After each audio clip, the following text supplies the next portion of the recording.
मोदी प्रधानमंत्री ना बने, क्या इसके लिए साजिश रची गई? क्या बीजेपी को हराने के लिए बूथ पर षड्यंत्र किया गया? इसके लिए खास इलाके में खास तबके को बीजेपी के खिलाफ भड़काया गया। बीजेपी को हराने के लिए गठजोड़ किया गया। मोदी प्रधानमंत्री ना बने, इसकी पूरी कोशिश की गई। अब एक एक बूथ का खाता खुल गया है। कहां किसे वोट मिला, एक एक बूथ का पता चल गया है। इस रिपोर्ट में आपको दिखाएंगे यूपी से लेकर महाराष्ट्र तक और राजस्थान से लेकर बिहार बीजेपी के खिलाफ कौन सा वोटिंग पैटर्न ट्रेंड कर रहा था।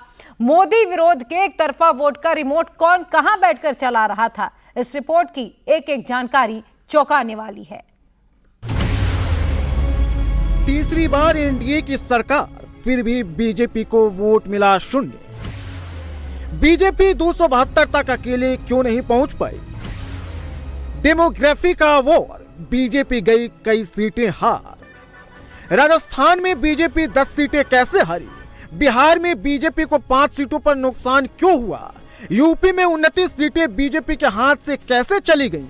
महाराष्ट्र में 14 सीटों पर इंडी ने कैसे पासा पलट दिया?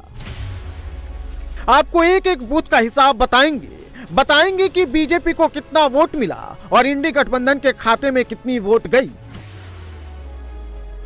जिस बूथ पर 422 वोटर थे, वहां पूरा का पूरा वोट इंडी वालों को मिला है, जबकि बीजेपी प्रत्याशी को एक भी वोट नहीं मिला।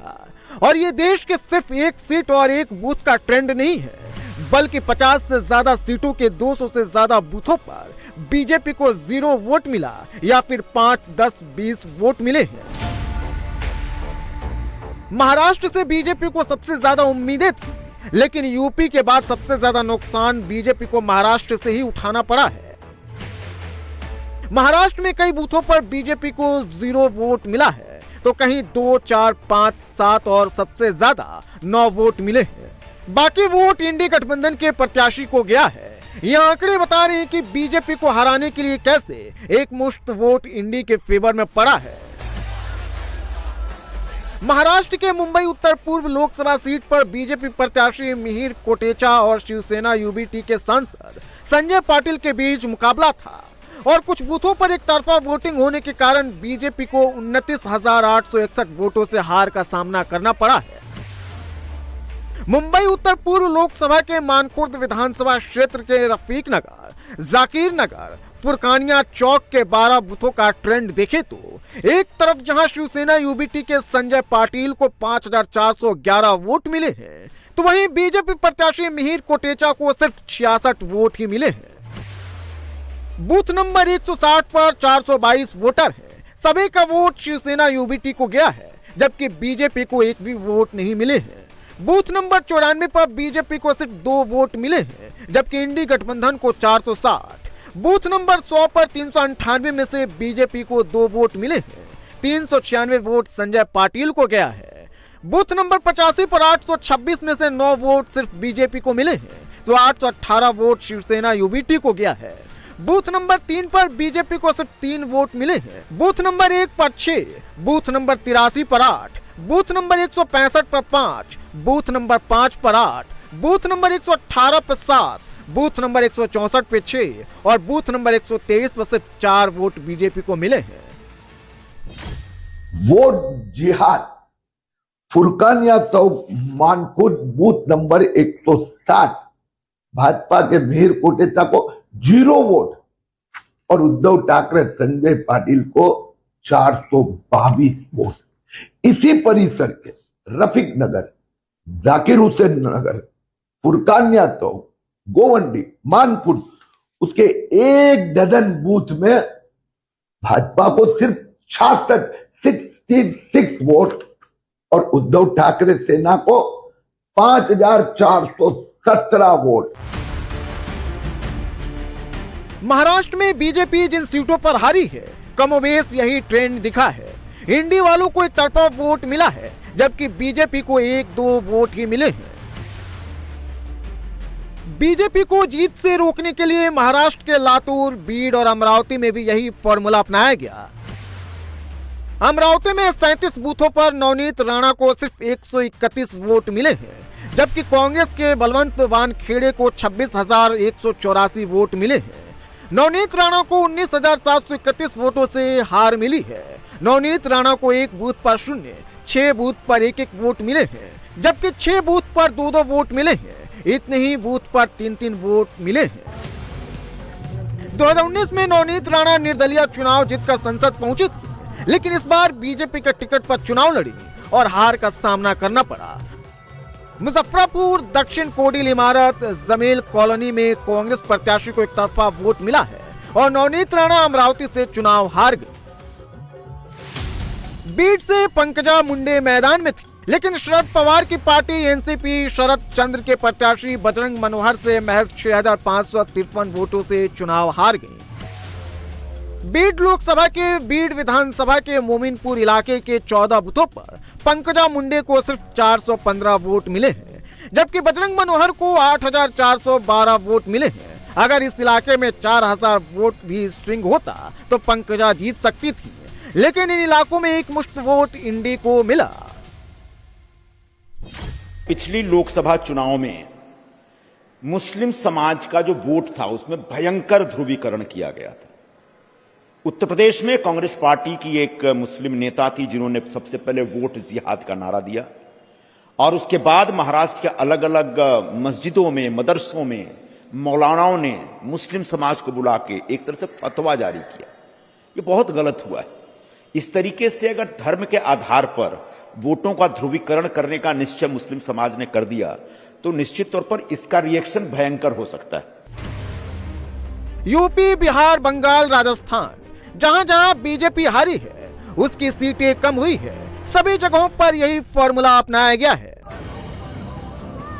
2019 में यूपी में बीजेपी 62 सीटें जीती थी, लेकिन इस बार 29 सीटें घट गई हैं और बीजेपी का नंबर 33 पर आकर अटक गया है। आखिर यूपी में बीजेपी की सीटें क्यों कम हुई, बीजेपी यूपी में कैसे हारी, वो भी देख लीजिए। रामपुर लोकसभा के रामपुर विधानसभा क्षेत्र में बीजेपी 15 बूथों पर दहाई का भी आंकड़ा नहीं छू पाई।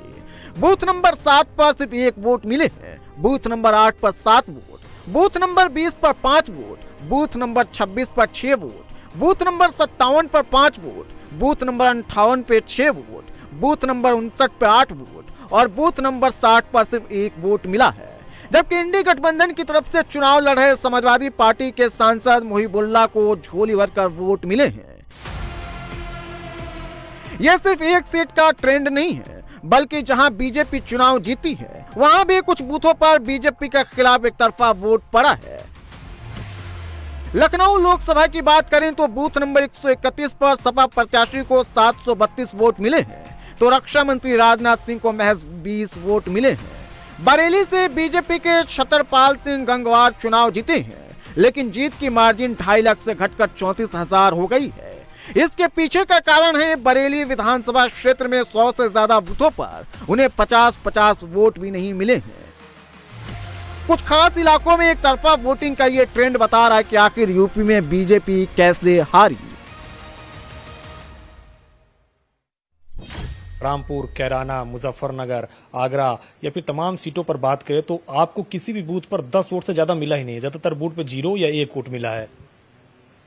समीक्षा की जाएगी, लेकिन मेरा अपना एक बात कहना चाहूँगा कि यदि उत्तर प्रदेश में जातवाद ना होता और यदि उत्तर प्रदेश में गोत्रवाद ना होता, यदि उत्तर प्रदेश में बिरादरी के नेताओं से बंधी हुई उनकी जातियां ना होती और लाभार्थी अपने परिवार के साथ, यदि केंद्र सरकार के लाभार्थी अपने परिवार के साथ यदि बीजेपी के प्रत्याशी को वोट देते तो 80 भी जगह कमल खिल सकता है। मैं एनडीए के हमारे सम्मान महाराष्ट्र में जो ट्रेंड चला वो यूपी होते बिहार तक पहुंचा। बिहार में इस बार एनडीए 30 सीटें जीती है, जबकि 2019 में 39 सीटें मिली थी, यानी 9 सीटों का नुकसान इस बार हुआ है। बीजेपी पाटलिपुत्र और बक्सर सीट हार गई है और यहां भी बीजेपी की हार बूथ पर ही हुई है। पाटलिपुत्र से बीजेपी के सिटिंग सांसद रामकृपाल यादव को हराकर इस बार मीसा भारती संसद पहुंची है। मीसा भारती को जिताने के लिए कुछ खास इलाके में एक तरफा वोटिंग हुई। पाटलिपुत्र के बूथ नंबर 155 ईश्वरपुर में आरजेडी को 491 वोट मिले, तो बीजेपी के पूर्व सांसद और प्रत्याशी रामकृपाल यादव को सिर्फ 8 वोट मिले हैं। बूथ नंबर 156 पर आरजेडी को 480 तो बीजेपी को 9 वोट मिले हैं। बूथ नंबर 157 पर आरजेडी को 444 तो बीजेपी को सिर्फ 2 वोट मिले हैं। बूथ नंबर 35 पर आरजेडी को 579 तो बीजेपी को 9। बूथ नंबर 36 पर आरजेडी को 483 तो बीजेपी को सिर्फ 3 वोट मिले हैं। बूथ नंबर 37 पर आरजेडी को 573 तो बीजेपी को 9 वोट मिले हैं। यही ट्रेंड पूरा पाटलिपुत्र सीट पर दिखा, जहां कुछ बूथों पर एक मुश्त वोट आरजेडी को गया और रामकृपाल यादव चुनाव हार गए। बिहार के बक्सर में भी यही फॉर्मूला दिखा। यहां से बीजेपी अश्विनी चौबे का टिकट काटकर मिथिलेश तिवारी को मैदान में उतारी थी, लेकिन ये भी बूथ वाले फॉर्मूले का शिकार हो गए। बक्सर में मिथिलेश तिवारी का मुकाबला आरजेडी के सुधाकर सिंह से था और सुधाकर सिंह 30,000 वोटों से जीतने में कामयाब हुए। बक्सर के बूथ नंबर 85 पर मिथिलेश तिवारी को जहां 13 वोट मिले हैं, तो वहीं सुधाकर सिंह को 820 वोट मिले हैं।